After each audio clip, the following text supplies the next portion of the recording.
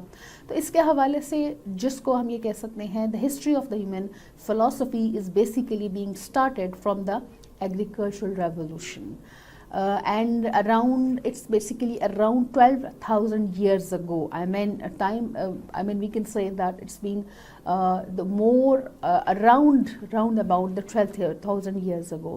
تو ہم اس لیے کہہ سکتے ہیں کہ جو انسانی تاریخ کے اندر جب انسان نے سوچنا شروع کیا، یا انسان اس قابل ہوا کہ وہ اپنی عقل کا استعمال کر کے سوچنا شروع کرے اور سوچنے کے بعد لکھنا شروع کرے، تو اس کا سٹارٹ جو ہے، اس کا آغاز جو ہے وہ آپ کے ایگریکلچرل ریولوشن سے ہوا. بیکاز اس سے پیچھے جو فیز ہے، اس سے پیچھے جو ایرا ہے انسان کی زندگی کا، انسان ہیومن ہسٹری کا، وہ بیسیکلی ہے اسٹون ایج. اور اسٹون ایج میں انسان جو ہے وہ اتنا سویلائزڈ نہیں تھا، اتنا پروگریس نہیں تھا کہ وہ اپنی سوچ کو استعمال کرتا، اپنی ریزن کے لیے استعمال کر کے جو ہے اپنے لیے عقل کے ذریعے جو ہے وہ اپنے جو ہے وہ لکھنے پڑھنے کا جو ہے وہ کام کر سکتا. تو اس لیے ایگریکلچرل ریولوشن کے ساتھ جب انسان کو تھوڑا سا اس کی زندگی جو ہے وہ فیسیلیٹیٹڈ ہوئی، اس کی زندگی جو ہے وہ تھوڑی آسائش ہوئی، تو تب انسان نے جو ہے وہ سوچنا اور لکھنا جو ہے وہ شروع کیا. اوکے، تو جب ہم بات کرتے ہیں انسانی تاریخ کے اندر سوچنے کی اور عقل کے استعمال کی، تو یہ عقل کا استعمال، جیسے کہ ہم نے بات کی کہ عقل کا استعمال جو ہے انسان نے جو ہے وہ ایگریکلچرل ریولوشن کے بعد کیا. اور یہ ایگریکلچرل ریولوشن جو ہے وہ سٹارٹ ہوتا ہے right after the stone age. Because stone age میں انسان کی سوچ محدود تھی، انسان کی ضروریات محدود تھیں. تو انسان کا جو مین فوکس تھا وہ ضروریات زندگی، یعنی غذا کا حصول اور غذا کا استعمال جو ہے، یا اپنے لیے جو شیلٹر جو ہے، یا اپنے لیے جو ہے وہ گھر بنانا اور گھر کو جو ہے وہ تحفظ دینے کے حوالے سے انسان کی سوچ صرف اس بات تک محدود تھی. لیکن جو ہی انسان نے جو ہے وہ بیج بونے کے بعد اس سے فصل تیار کرنے کا جو آغاز کیا، جس کو ہم ایگریکلچر ریولوشن کرتے ہیں. اور ایگریکلچر ریولوشن میں جب لیٹر آن جب the iron age and the bronze age have been emerge, تو وہاں پر انسان مزید ترقی کرتا گیا. تو ہم یہ کہہ سکتے ہیں کہ انسان کی جب زندگی پر آسائش ہوئی اور انسان نے آسائشوں کا استعمال شروع کیا، یعنی اپنی ضرورت سے زائد جو ہے وہ اپنی پروڈکشن اور اپنی ضرورت سے زائد چیزوں کا جو ہے اس کے پاس استعمال جو ہے اس کے پاس ہوا، یا اس نے جمع کرنا شروع کی، تو وہاں سے انسان نے اپنی عقل کا استعمال کرنا شروع کیا اور اپنی ریزن کا استعمال کرنا شروع کیا. تو اس کے لیے ہمیں دیکھنا پڑے گا کہ ایگریکلچرل ریولوشن جو ہے وہ سٹارٹ کب سے ہوتا ہے. ایگریکلچرل ریولوشن کی جب ہم بات کرتے ہیں تو basically the philosophy started from when human beings started thinking, as I already mentioned that when the human has started thinking and writing, so the philosophy basically start from there, because when the human being have started thinking about what he is basically going to think, so at that time the philosophy history is being started. So we can say that this started from the after or the emerging during the time period of the human civilization that started from the agricultural revolution or agriculture era, because this era is basically linked with the fertility of the land and the luxuries for the humankind. ہم اس کو اس طرح سے کہہ سکتے ہیں کہ جو آپ کا ایگریکلچرل ریولوشن ہے اس کا آغاز ہوتے ہی انسان نے جب اپنی ضرورت سے زائد، یعنی بیج کو جب بو کے اور بیج سے فصل اگانے کے بعد جو ہے انسان نے جب اسی ایگریکلچرل ریولوشن کے اندر مزید ترقی کی، اور یہ ترقی جو ہے وہ انسان کو اپنی عقل کے استعمال کی طرف لے کے گئی. تو یہ اس کا سٹارٹ جو ہے وہ ہمیں کہاں سے ہوتا ہے، یعنی کن جگہوں سے جو ہے ان کا آغاز ہوتا ہے. کیونکہ انیشلی انسان جو ہے وہ ایک گھروں کے اندر رہتا تھا، پھر اس نے خاندانوں کے اندر رہنا شروع کیا، پھر قبائل کے اندر، اور پھر لیٹر آن اسی ڈیورنگ دس ٹائم پیریڈ جس کو کہ ہم جو ہے وہ ایگریکلچرل ریولوشن جو ہے جس کا نام دیتے ہیں، اسی دوران انسان نے جو ہے وہ اپنے لیے جب غذا کا بندوبست کرنا شروع کیا اور پروڈکشن کا جو ہے وہ آغاز کیا. تو یہ پروڈکشن کا جو آغاز تھا، یہ جو ایگریکلچرل ریولوشن تھا، یہاں پر انسان نے جو ہے وہ مل کر رہنا بھی شروع کیا، جس کو ہم یہ کہہ سکتے ہیں کہ شہروں میں رہنا شروع کیا. تو جب ہم بات کرتے ہیں شہروں کی زندگی، تو شہروں کی زندگی وہ جو قبائل کی زندگی تھی یا وہ جو خاندان کی زندگی تھی اس سے مختلف تھی. یعنی جہاں پر بھی جو ہے وہ آرکیولوجیکلی جو ہے آرکیولوجسٹ کہتے ہیں کہ جہاں پر بھی 2000 سے زیادہ یا 2000 کے لگ بھگ لوگ رہتے تھے اکٹھے تو اس کو سٹی کا نام دیا جاتا تھا, اس کو شہر کا نام دیا جاتا تھا.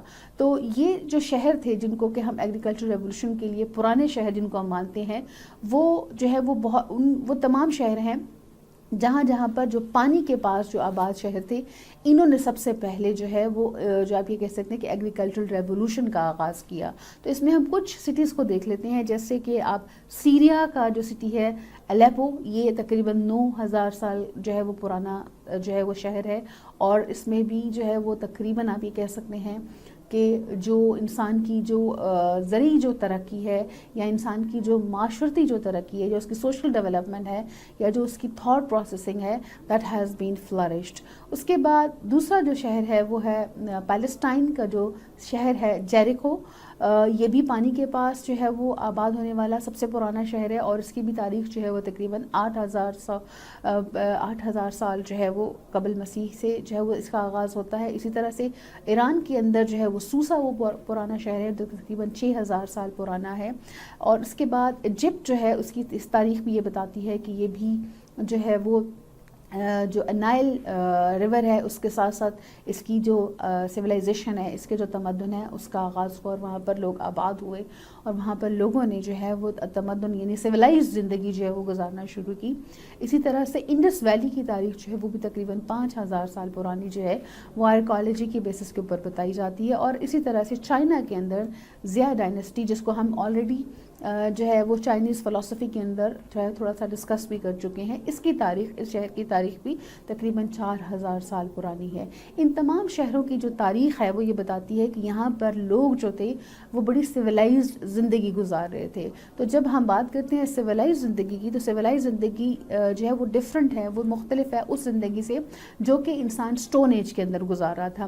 تو سویلائز زندگی گزارنے کے لیے انسان نے گھر بنائے, ایک تمدن کا آغاز کیا, ایک معاشرتی زندگی کا آغاز کیا, اور یہیں سے انسان نے جو ہے وہ سوچنے سمجھنے اور عقل کے استعمال کا آغاز کیا. تو اس لیے بہت سارے جو ہسٹورینز ہیں وہ یہ کہتے ہیں کہ یہیں سے انسانی تاریخ میں جو ہے وہ فلسفے کا آغاز جو ہے وہ ہوتا ہے.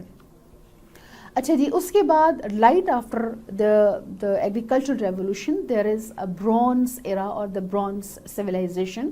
یعنی آپ یہ کہہ سکتے ہیں کہ انیشلی جب انسان نے ایگریکلچر کا آغاز کیا یا پلوئنگ سٹارٹ کی, تو وہاں پر اس کے پاس جو نیسیسٹیز تھیں یا جو نیڈس تھیں وہ بہت لمیٹڈ تھی. Later on the man has started using the bronze and for the plowing, especially for the purpose of plowing. یعنی پلوئنگ کے لیے, ہل چلانے کے لیے جو ہے جب برونز کا استعمال شروع ہوا تو یہاں سے انسان نے جو ہے اپنی پروڈکشن جو ہے اپنی ضرورت سے زائد جو ہے وہ کرنا شروع کی, کیونکہ اس کے پاس کم وقت میں زیادہ وسائل جو ہے وہ آنا شروع ہوئے. So we can say that the bronze age is basically evolved from 6000 years ago. I mean bronze کا جو استعمال ہے انسان نے وہ تقریباً 6000 سال جو ہے وہ پہلے کرنا شروع کیا. اور اسی کے ساتھ یعنی اسی سے اگلا جو ایرا تھا اس کو ہم آئرن ایج کہتے ہیں, کیونکہ برونز کی جو ڈیولپمنٹ ہے, جب برونز کی جو ترقی ہے وہ انسان کو لوہے کے استعمال کی طرف لے گئی. اور بہت سے آرکیالوجسٹ کا یہ کہنا ہے کہ سب سے پہلے نائجیریا کے اندر آئرن کا استعمال جو ہے وہ انسان نے کرنا شروع کیا. اور آئرن ایج کے بعد جو فالوونگ ایج تھی وہ اسٹیل ایج تھی. یعنی برونز اور آئرن کو ملا کے پھر انسان نے جو ہے زیادہ طاقتور جو ہے وہ اوزار استعمال کرنا شروع کیے اپنی زندگی گزارنے کے لیے, زندگی کو بہتر بنانے کے لیے. تو اس ایرا کو جو ہے وہ تقریباً اسٹیل ایج کہا جاتا ہے.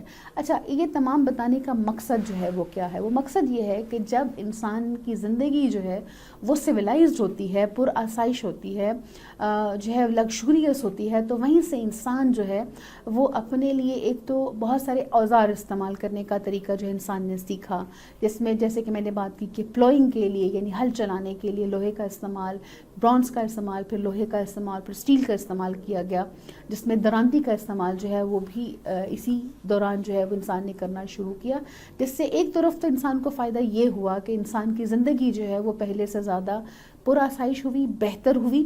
لیکن اس کے ساتھ ساتھ کیا ہے کہ انسان نے اپنی پروڈکشن کے لیے یعنی اپنی زندگی کو بہتر بنانے کے لیے جہاں پر اوزاروں کا استعمال شروع کیا, اوزار بنانے شروع کیے, وہیں پر انسان نے جو ہے وہ اپنے لیے ہتھیاروں کا استعمال بھی جو ہے وہ شروع کیا.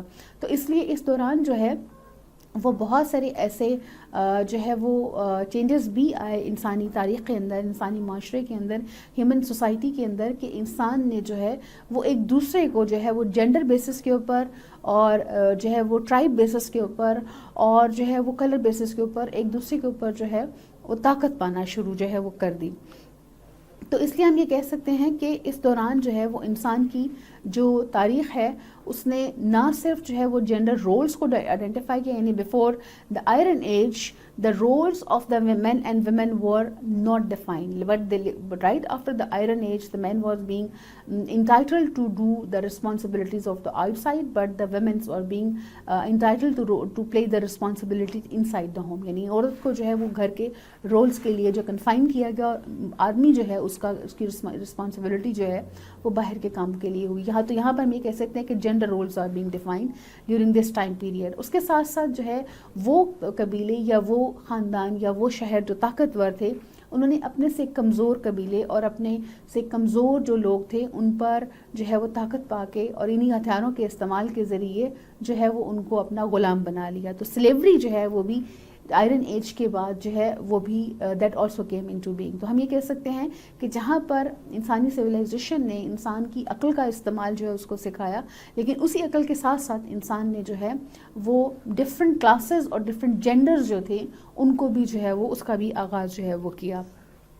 اچھا جی، اب ہم جب آ جاتے ہیں کہ گریک فلسفی کا انسانی تاریخ کے ساتھ جو ہے وہ کیا تعلق ہے.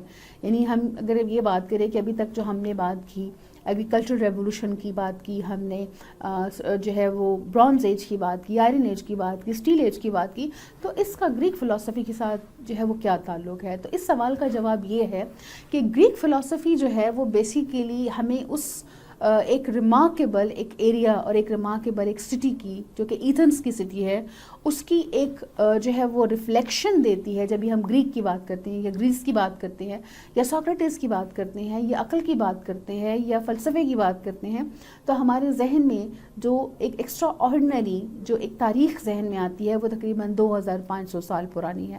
اور یہ وہی ٹائم ہے جب کہ انسان جو ہے وہ برونز ایج کے اندر داخل ہو رہا تھا. برونز ایج سے نکل کر آئرن ایج کے اندر جو ہے وہ داخل ہو رہا تھا، اور اسی دوران جو ہے وہ انسان مختلف جو ہے وہ سویلائزیشنز، مختلف جو معاشرتیں ہیں اس کے طریقے جو ہے وہ سیکھ رہا تھا. So we can say that the basically this extraordinary history of the humanity around about 2500 years ago in Athens basically reminds us the cultural heritage basically descends from a very small population of the landowners, farmers, sailors during the surprisingly short space of the time. تو اس لیے ہم یہ کہتے ہیں کہ یہ وہ Athens وہ شہر تھا جہاں پر انسانی سوچ اور انسانی عقل کا استعمال جو ہے وہ کیا گیا. یہاں پر لینڈ آنرز نے، یہاں کے فارمرز نے، یہاں کے سیلرز نے جو ہے وہ معاشرت کے ساتھ ساتھ جو ہے وہ علمی جو ہے تمدن یا جو انٹلیکچوئل جو پروگرس ہے اس کا آغاز کیا. تو گریک ہسٹری جو ہے اس کا بہت امپورٹنٹ رول ہے اینشنٹ ہسٹری، ہیومن ہسٹری کے اندر بھی، اور اس کے ساتھ ساتھ جو ماڈرن ڈے آپ کی جو ویسٹرن ہسٹری ہے اس کے اندر بھی. اچھا، اگر ہم اس کو ڈیوائڈ کریں کہ گریک فلسفی جو ہے وہ کتنے ایجز کے اندر، جیسے we have already mentioned earlier کہ گریک فلسفی can be divided into 4 eras. Greek philosophy is basically divided, I mean the ancient Greek philosophy has been divided into 4 eras. The first era is basically considered as dark age, and dark age of the Greek philosophy. I mean this era is being called as the dark age in the Greek philosophy, and that started from the 1100 to 800 BC. I mean this period is basically consists, and so according to some archaeologists it's basically started from 1200 to 800 BCE. And during this time period the people used to live in a small groups, and they were illiterate. They basically have influence, they have started writing the writing style of the Mycenaean civilization, but most of them were illiterate, and there is nothing, any literal or the literature work that can be that we can say is a progressed or the developed form that cannot be found in the Dark Ages. Okay, later on in the Dark Ages, I mean in between the 950 and the 700 BCE, this basically we can find some initial writings of the Homer and the Hesiod during this time period. The only thing which we can find during the Dark Age of the Greek philosophy is the use of alphabets. I mean, the Greeks have started using alphabet system, and they have shifted their alphabets use of system from Mycenaean to the Phoenician style. Okay, then the Dark Ages philosophy is basically being followed by the Archaic Age, and Archaic Age is basically, we can say this is started from 800 to 480 BCE, more than 440 years. Basically this includes the Archaic Age, and Archaic Age basically we can say the foundational age of the human thought in the Greece, or the foundational age of the using of reason into the Greek philosophy. So this can also be called as pre-Socratic philosophy as well, and the famous philosopher, inshallah we will discuss one by one all these philosophers. A famous philosopher during this time period includes Thales, Anaximenes, and then Pythagoras, and then Heraclitus, Anaximander, Parmenides, Anaxagoras, and the Democritus, and the Sophist school of thought. So these are basically called as pre-Socratic philosophers who basically have founded the foundations of the philosophy. And the Greek archaic era, or the Greek archaic age, is being followed by the classical era of the philosophy. And the classical era, when the classical words came into our mind, we mean to say that the era when the philosophy, or any era that is there is the philosophy was at the boom. We can say the philosophy was at its peak. That's why this era is being called as the classical time of the Greek philosophy, and because of the one and only the philosopher which got most popularity than any of the other philosopher, that is Socrates. I mean, this era is also being called as Socratic era of the philosophy as well.